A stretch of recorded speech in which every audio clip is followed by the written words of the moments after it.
Hey friends, before we get going with today's episode, I want to talk about my other job as a church leader for a moment.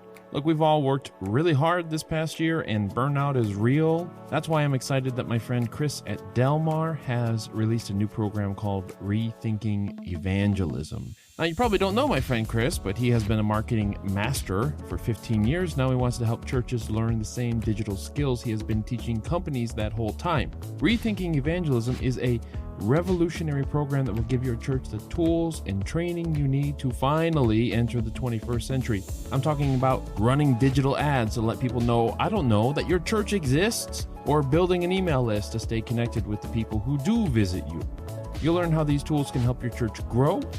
And hey, if the pandemic taught us anything, it's that digital skills are life skills for churches. If you'd like to get the ball rolling and have a conversation about how your church can learn these new skills and join Rethinking Evangelism, then just go visit rethinkingevangelism.co today. That's rethinkingevangelism.co.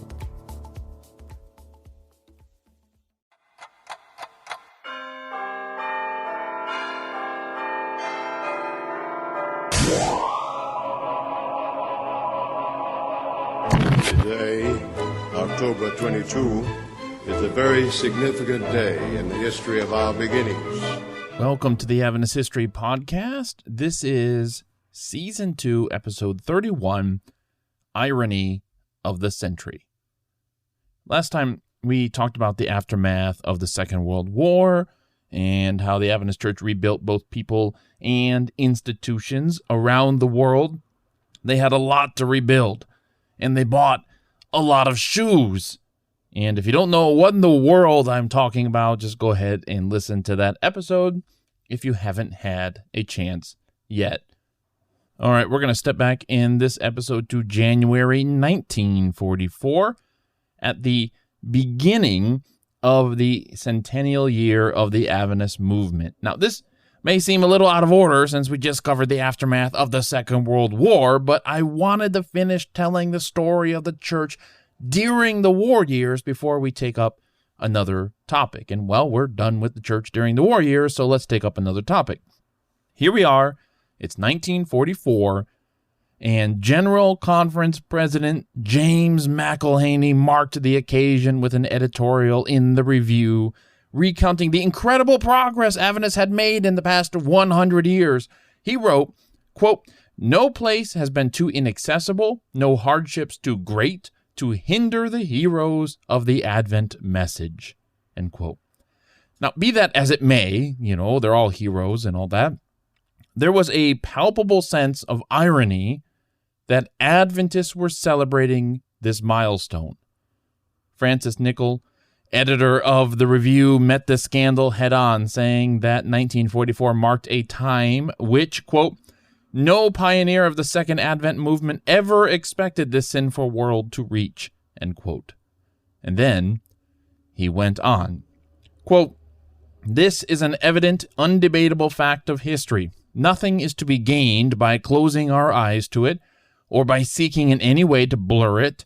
We never make any worthwhile progress along the road of right thinking by shutting our eyes to a fact. Whether we like it or not, we must always reckon with facts, and the facts of history are the most stubborn ones of all," end quote. Now, Nichol was saying, basically, look, we've been preaching the end of the world for 100 years, and that scandalizes some people, right? Like, why are we celebrating the fact that we're still here after 100 years? 100 years after a Baptist minister named William Miller said Jesus is going to come in 1844. This isn't something to celebrate. This isn't something to really make a big deal about. It's something to lament. It's something to do some soul searching about.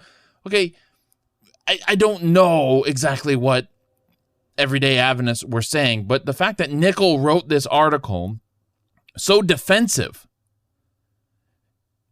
suggests that there was some common criticism, at least loud enough to reach the ear of the editor of the Review and Herald. People were saying, apparently, this is embarrassing that we're here. Maybe we were wrong about 1844 because here we are 100 years later. So Nichol has to make a point out of saying, on the one hand, as we're going to get into later on in this episode, 1844 is important. On the other hand, he's telling other people that, hey, we have to acknowledge the reality, the fact. He uses that word fact all the time. We have to acknowledge the fact that we're still here. We can't just bury our heads in the sand and just, stick our fingers in our ear. I'm going to mix these metaphors up here and just say, Jesus is coming soon. Jesus is coming soon. Like, we have to acknowledge that we're still here. And that's disappointing. Should we call this the second, maybe not great disappointment, but it's disappointing that we're still here. Now, he went on in the article to argue that the 2300-year prophecy that ended in 1844, that after that there's no more time prophecies, there's no more great empires expected to rise and fall. Adventists were tasked with the job to just keep preaching their message and remain faithful until Jesus does come. Still expected this to be soon. Reminding them that, look, it's not that we're wrong in our interpretation. There's nothing left to look forward to in terms of time prophecy, in terms of world empires. We're at the end. In another place, someone said that we're on borrowed time now. We just have to stay faithful. Later at the Spring Council, the one at the Stevens Hotel in Chicago, where Black Adventists won approval to set up their own conferences, McLuhans devoted his Sabbath sermon not to that topic, but to the irony that Jesus had not yet returned. Some today, he said, quote, are apologizing for our still being here 100 years after the beginning of this message. Some are emphasizing their regret over the fact that the Lord has not yet come. Some are emphasizing the mistakes and failures of the church. Some even are emphasizing their lack of interest in the Lord's coming by failing to preach about it. End quote. While war blazed across the continents, McLuhans was concerned with a lack of what he called Advent consciousness. He recounted his earliest years listening to Ellen White and the other pioneers preach countless times. McLuhans said that the message that Jesus was going to come soon saturated us and possessed our very beings. And then he's added, nothing was more vivid, more real, or more outstanding to him and his friends in those days.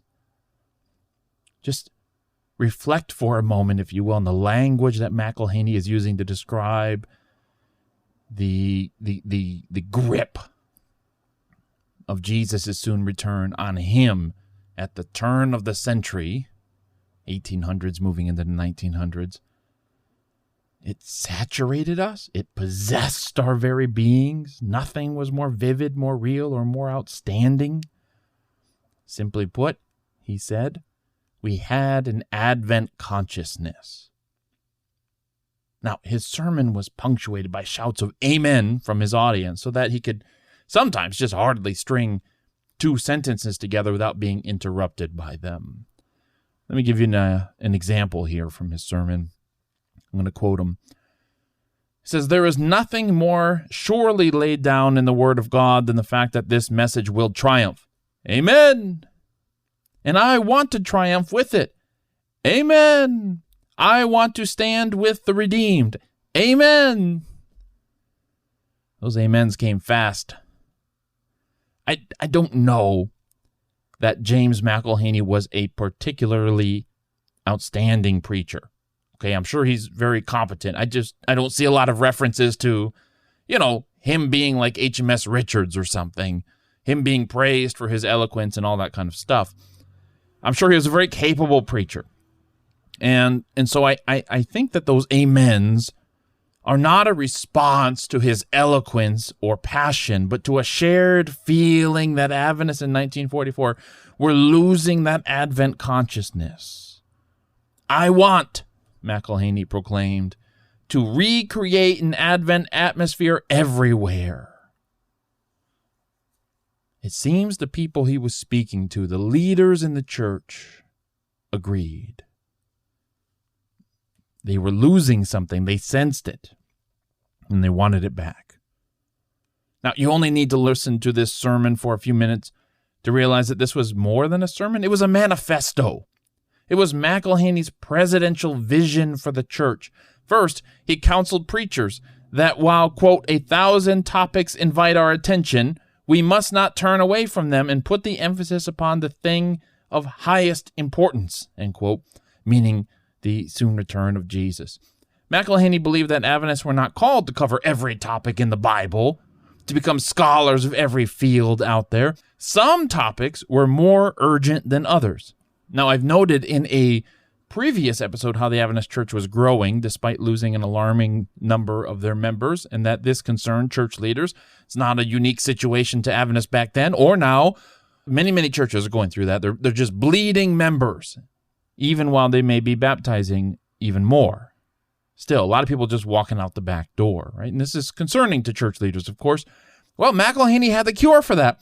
If only Adventist preachers could regain their focus on the three angels' message, which was another name for the urgent collection of truths that Adventists felt called to proclaim in the last days.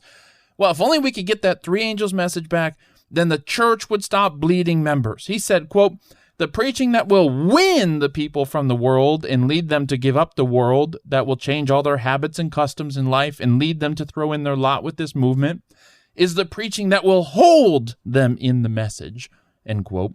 That emphasis is his. The preaching that will win people is the preaching that will hold people, he's arguing.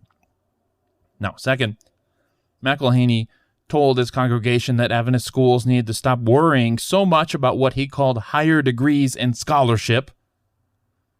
You remember that accreditation was a concern, was a very hot topic throughout the 1930s and even into the 1940s. Should we agree to the standards that are being set so that we can offer certain degrees? That kind of takes... It's still a somewhat controversial thing today.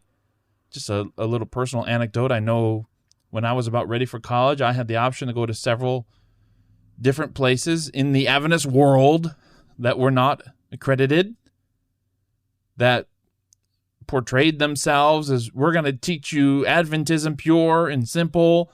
Those accredited Adventist universities and colleges, those people have compromised. They have to give you classes that some accrediting body insists that they give you, that aren't necessarily Adventist, right? So the tension is still there, okay? That's all I'm trying to say.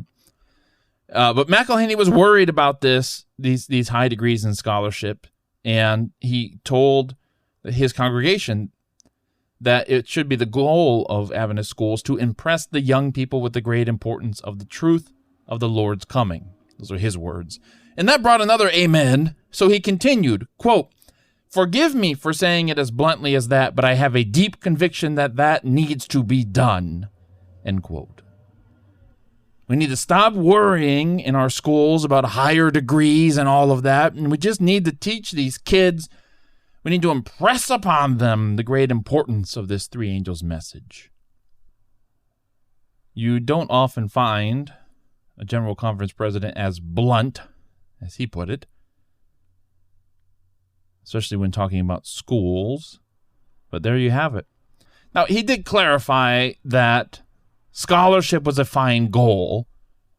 He didn't have any problem with that, but it was a goal that needed to be subordinated to the higher goal of Adventist education, which is to indoctrinate Adventist young people. Now, I recognize that word indoctrinate is a bit controversial. It's my word, not his, and I don't mean it in a negative way.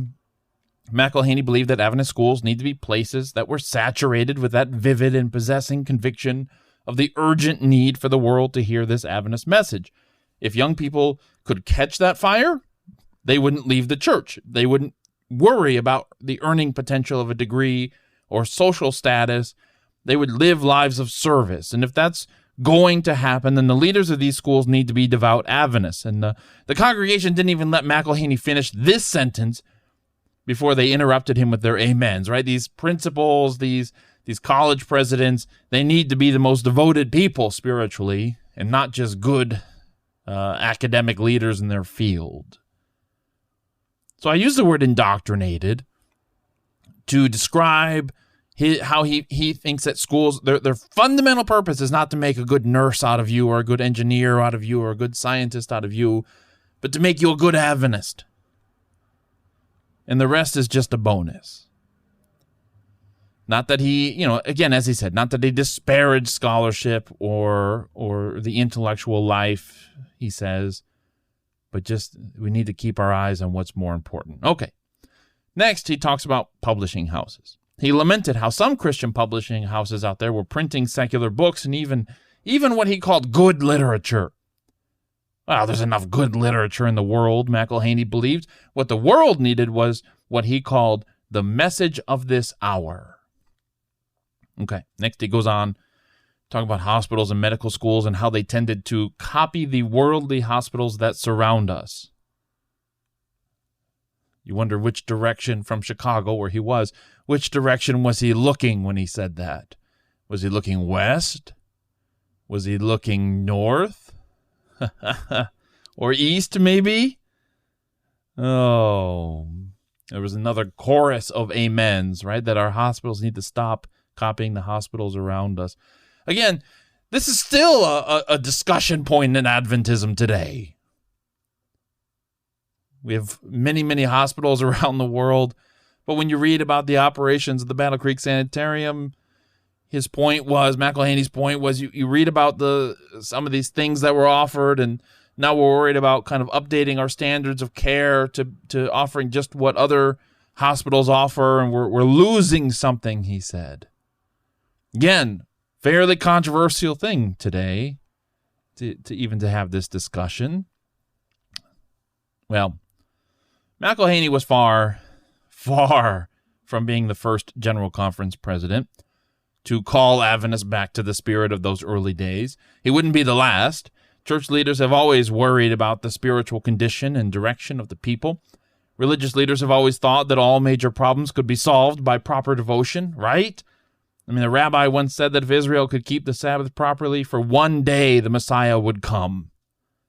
It's always been a tendency for religious leaders to say, if we could just get it together, if we could just hold on to it, if we could just be devout enough, faithful enough, consistent enough, then our problems would be solved, right? So I think we got to understand McLuhans within that tradition of religious leadership. His sermon is very much within that tradition. So I don't want to read too much into it as if it's really something new that has arrived on the scene. Yet the sermon strikes me as more than that, because at least more than another leader saying what leaders are supposed to say, because he outlined this call to return to the Adventist nature of Adventism as a program or maybe a vision for the entire church. Right?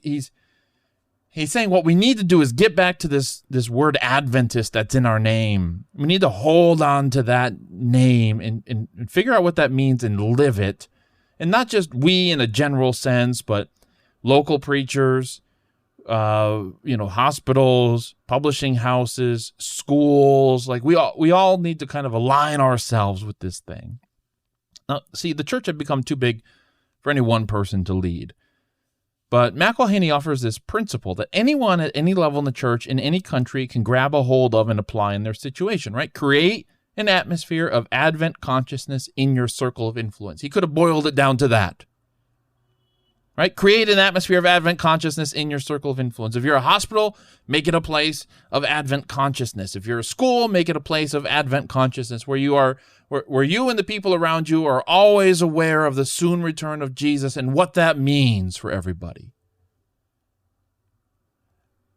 Maybe that's not too different from what James White would have said or Arthur Daniels would have said. I don't know, but it strikes me as like that's articulated in a way that anybody can hold on to that principle and apply it to their situation. Now, McLuhans was calling the church to go from the good things to the great things. It's not that the church was terrible. He makes that point when he's talking to the preachers, and he says that there's 1,000 topics that invite our attention. It's not that those topics are bad. It's just, I guess he's like channeling Jim Collins, the business author before Jim Collins, by saying we just need to go from good to great.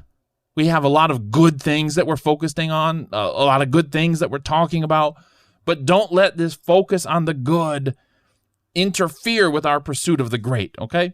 So if Jim Collins is listening, I'm sorry, but we've stolen your mantra. Throughout the centennial year of 1944, the spotlight shone on New England, which was divided into the Northern and Southern New England conferences. In 1830, just to give you a little bit of context here, okay? So in the days when William Miller was about to start preaching, 13% of Americans lived in New England. Among those were orators like Daniel Webster, presidents like John Adams. I mean, half of the Ivy League schools were founded in New England, okay? But by the time of the centennial celebration in the 1940s, New England only made up 6% of the U.S. population. They went from 13% to 6%. America, including Adventists, had moved west.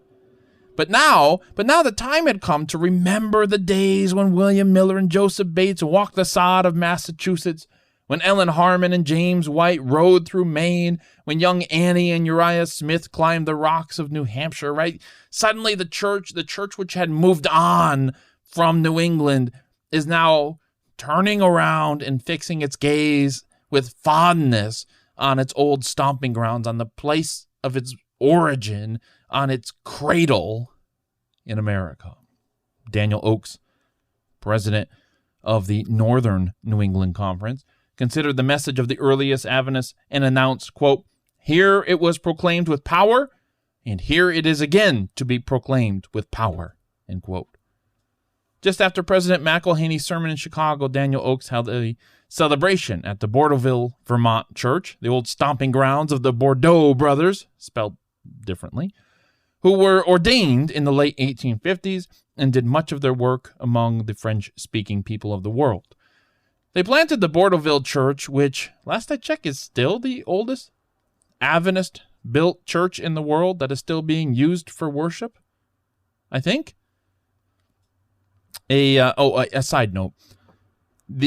I really wish I could tell more of the Bordeaux brothers story in Adventist history. I don't know why. They just barely have come up. And I feel really bad about that because they live such colorful lives. I mean, I probably mentioned early in this first season Ellen White having to coach Daniel Bordeaux on his wedding night. I know I didn't talk about Daniel's son being killed by lightning on the day of Ellen White's funeral. So, I mean, they went to Europe and Canada and America. Anyways, they lived colorful lives. And maybe someday we'll do a bonus episode about them. Anyways, the Bordeauxville Church was one of the oldest churches in the denomination, even in 1944. And so Daniel Oakes and other leaders gathered in May to recount the history of the church as part of these centennial celebrations. And it wasn't just the Bordeauxville Church. They went to the Rutland Church and other churches as well that had played a role, that were visited by Ellen White in her heyday, that were visited by the other pioneers there. They made they called them all-day meetings, and so they would go to these different churches and just recount their history and celebrate together, remember it together. And honestly, if I had a time machine, I would totally go back to these churches and write down that history. Maybe somebody from these historic Adventist churches is listening. If you have a history of your church, let me know. We'd love to publicize that a little bit more widely. Anyways, in July, the Southern New England Camp Meeting put on a multimedia play that took people through Adventist history. Different young missionary volunteers, which is the predecessor of the Pathfinder program that we have today, took on the role of different pioneers, different Adventist pioneers, Millerite pioneers. Old hymns were sung. Pictures of the pioneers were projected on the screen. That's what made it really multimedia. You get to see what William Miller looked like, and the whole stage was set up to look like a radio broadcast studio. So you get that mixture of this modern broadcast studio while talking about things that happened 100 years ago. Adventist history was divided into 7 sections in an effort to make dispensationalists happy. I'm kidding about the dispensationalist part, okay? It ended with the hymn, Jerusalem, my glorious home, which concludes with the lines, Lord, help us by thy mighty grace to keep in view the prize, which sounds like the McLuhans' slogan for this year, right? All the General Conference leaders, everywhere they went, were preaching the same refrain. The play was called The Remnant Church in Story, Picture, and Song, and it ended after an hour and 40 minutes. But it was very creative. I mean, it sounds like it was very creative. The biggest celebration that year, though, was at the Washington, New Hampshire church, where Rachel Oakes once stood up to her pastor, challenged him to keep the Sabbath. Rachel is the reason Adventists became Seventh-day Adventists. And so her church, which had eventually become a Seventh-day Adventist church, was the altar upon which Adventists left their offering of thanksgiving for their past. The Washington church wasn't very large. There were perhaps a dozen or so members there, about the same as when it had been founded 100 years earlier. But what they lacked in numbers, they made up for in pedigree. Two brothers in that congregation were grandsons of Cyrus Farnsworth, who had begun keeping the Sabbath in 1844. There was also Leslie White, great-granddaughter of Rachel Oakes, who was there, still attending. And I can't imagine the look on those dozen members' faces when they showed up for church late in August and saw 450 Adventists descending upon them. Right? Can you imagine you're in a church with maybe 12 people, week after week, year after year, you know? You just know each other so well. You've grown old together, and suddenly you see all these cars like descending like this invading army, right, down the road coming towards you. And suddenly you go from 12 members to 450, just like that. Well, the little church, of course, couldn't fit most of them. So the land around the church became the overflow room. Figuring that this was going to happen, someone brought some speakers and a microphone from their home in Massachusetts. People just sat on the lawn or sat in their cars and listened, just parked wherever, right? With the speakers, they could hear it. It brings one back to the old days when those who wanted to listen to James White would occasionally have to stand outside the school or church he was preaching in so that they could hear him. Except now they have speakers. Well, a different James was speaking on this Sabbath. To me, President McLuhan told the overflowing congregation, quote, "This is a very solemn occasion. We are not here to engage in a celebration, but we are here to commemorate some things," end quote. McLuhan pulled out some photocopies of letters and newspapers from the 1840s that told the story of those early years. "If these walls could speak," he said, "what a testimony they would bear." Again, McLuhan repeated his call for Adventists to recommit themselves to the imminence of the second coming, asking, quote, "What should this occasion teach us today? That we need a greater intensification of our zeal and of our fervor and piety and godliness," end quote. In the afternoon, Daniel Oakes spoke of the work in northern New England. The president of the Upper Columbia Conference, based across the country in Washington State, by the way, gave Daniel Oakes a check for $1,000 to do evangelism in what he called, or what was called, the cradle of the Advent movement. Right, the spotlight of Adventism is now on New England, at least in America. Everyone else is fighting a war. Well, America's fighting the war too, but you get my point. And and it's like at least one other conference is like, hey, we want to give you some money to do evangelism in this place where Adventism began, because it's important for Adventism to be strong here. I think that's the message behind giving the check. Well, after that meeting, they spent the next several days on a pilgrimage to the homes of William Miller and Ellen White, among other pioneer places.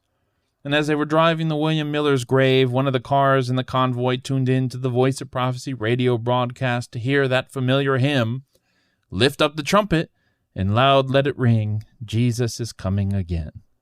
And some of you are singing right now, aren't you? Anyways, McLuhan put his right hand on Miller's tombstone as they visited the grave with that music playing behind them, and he began weeping. Quote, "What a coincidence. Here lies a man who preached the advent of Christ to his community. Here we are 100 years later proclaiming the Advent truth throughout the world by radio." End quote. Tours of these pioneer places were a feature of this centennial year. Uncle Arthur Maxwell, the editor of Signs of the Times, made a pilgrimage with a group in July. They were searching for the grave of William Miller, but didn't know exactly where it was. As Maxwell put it, quote, "One member of our party was sure it was to our right, another that it was on our left," end quote. After searching for a while, they finally stopped and asked a woman in a hayfield if she might know where the grave is. The woman said, "Indeed I do. I am William Miller's great-granddaughter, and there's father coming up the highway with a team of horses." All of a sudden, Maxwell writes, quote, "It seemed to us that William Miller, his life and witness, were not so far away after all," end quote. William Miller's grandson, who was 77 years old, in case you were wondering how old he must be, and his great-granddaughter, the grandson's daughter, didn't know their famous relative. Miller died about 20 years before this grandson was born, but they assured the company of Seventh-day Adventists that they still kept his faith in the soon return of Jesus. They found the grave in the chapel William Miller built just before he died as a safe place for disappointed Adventists to gather and worship. Now, before sunset, Maxwell's group crossed the Pulteney River into Vermont to visit William Miller's granddaughter in Rutland. After talking for a bit, the group asked her the same question they had asked her brother. "Do you still believe in the soon return of Jesus?" "Indeed," the woman said, "we still hold the faith." The Roy Froom dedicated an extra issue of The Ministry to explaining the history and the value of William Miller's movement for Adventists today. Francis Nichol, editor of the Review, who we had mentioned earlier, explained that even just a few years ago, he wouldn't be able to tell you what the precise connection was between William Miller and Seventh-day Adventists. And he knew that he wasn't alone. A number of pastors had no idea how they were in any way related to William Miller's movement. Now, in this article, which took up the entirety of this issue of the ministry, Nichol made 4 points. First, that Seventh-day Adventism did grow out of the Millerite movement, because apparently the number of people weren't certain about that. Second, that understanding the Millerite movement helps Adventists make sense of their own theological position. Third, that a continued study of the Millerite movement will, in his words, brighten our own faith in the divine origin and leadership of the Adventist Church. Fourth, that Adventists don't need to distance themselves from the Millerites out of a sense of embarrassment. Nichol's decision to start studying the earliest days of the Advent movement, which gave way to this article in the ministry, but it also gave way to the book, The Midnight Cry, which took aim at the popular conception of William Miller as a crazy religious person and tried to rehabilitate him, tried to give him his day in court, is how Nichol puts it in the introduction to that book, wanted to give William Miller a fair shake. Now, Nichol wrote his introduction to that book, The Midnight Cry, on October 22nd, 1944. Now, the weekend of October 21, 22 that year were meant to be special. On Friday, a special service was recommended for the youth. During worship the next day on Sabbath, the pastor was to set aside his sermon and talk about a Bible study the church put out called The Challenge of a Century. That Sabbath was meant to be a day of fasting and prayer. On Sunday evening, another special service was recommended with the focus on inviting former Adventists to return to the fold. That's right. Get to church on Sunday. You heard him. The Review had a special issue dedicated to the centenary, and it is phenomenal. Harry Anderson, a 30-something-year-old Adventist artist who had already done work for Coca-Cola and Ford, painted what would become the best-known illustration of the Second Coming, at least within the Adventist Church, just for this issue of the Review, just to grace the cover of this issue of the Review. And the issue was just chock full of art and articles and just kind of creative layouts of text and images. And I'll leave a link in the show notes if you want to check it out. It's pretty cool. With the centennial year over, McLuhans refocused on rebuilding after the end of the war. He was, of course, reelected in 1946 and, as I've mentioned before, didn't particularly care for the job of president. In 1950, he was relieved of that burden. Years later, he was getting some hydrotherapy treatment at an Adventist hospital when someone approached him. And this someone asked him, "You were president of the General Conference for many years. How did you like it?" McLuhans, I don't think, took too long to think about his answer, and he said, "I did not like it. It is too trying a task. It wore me out." I love those really those three really punchy sentences, right? I didn't like it. It was too trying a task. It wore me out. Also, can I just talk to that Adventist who came up and asked him that question while he was getting his hydrotherapy treatment? All right, leave the guy alone. Let him get through his treatment and then talk to him. Anyways, I'm just messing around. James McLuhans had called Adventists to remember what being an Adventist meant at the dawn of an age of radio and television and atomic weapons. It meant, to him, living as if Jesus was coming soon. It meant not fixing your hope on this world. It meant believing that the judgment had already begun and that Jesus was going to bring justice when he came soon. Adventists have been accused of drilling the Sabbath into people. Emphasizing the fourth commandment over all the others. Well, now it was time to focus on the Adventist part of Seventh-day Adventist. This was the main message of McLuhans' presidency because he heard the growing volume of voices wondering if 1844 really meant anything. Were we wrong about that? Did we make too big of a deal about that? And he countered those voices of doubt or uncertainty by displaying great confidence. And that display of great confidence was exhausting. Now, I wish I could go back in time and talk with McLuhans from the vantage point of the 21st century.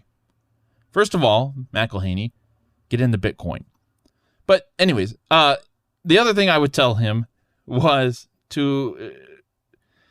that we've celebrated he celebrated the centennial. We've celebrated the whatever 175 years is.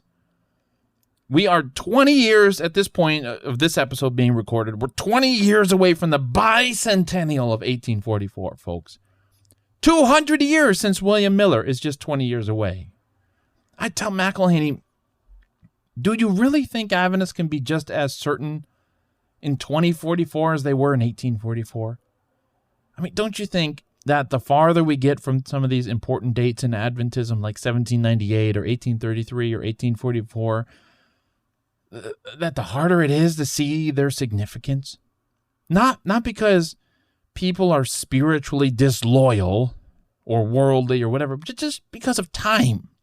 Time passes. Time erodes. Remember the Alamo. Remember Pearl Harbor. Remember 9/11. Remember the Anzac troops in Gallipoli. All right, people are always told to remember these important dates, these important events, but it's hard. You can tell us to fix our eyes on Mount Everest, right? Keep your eyes on this mountain, but as we drive away from it, right, as time moves on, it gets smaller and smaller until even the biggest mountain in the world is barely visible on the horizon. Now, I'm not saying that Adventists are right or wrong about their theology. Of course, I have beliefs about that, but it's not my place in this podcast to preach them to you. I'm just reflecting on the humanness of our memory. I'm talking about the collective meaning of things.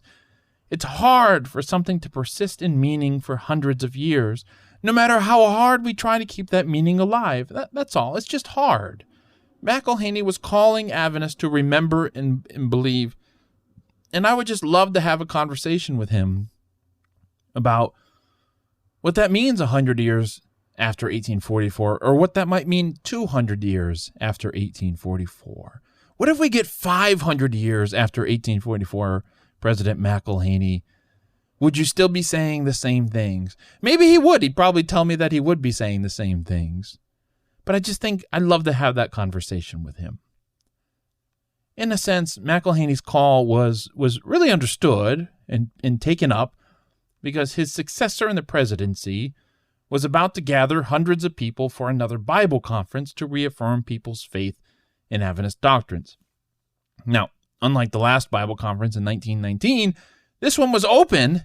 And do you know what the really cool thing is? The really cool thing. Just come close. I'll tell you. We have audio recordings of it. And I'll share those with you when we talk about it next time. All right? We'll see you then.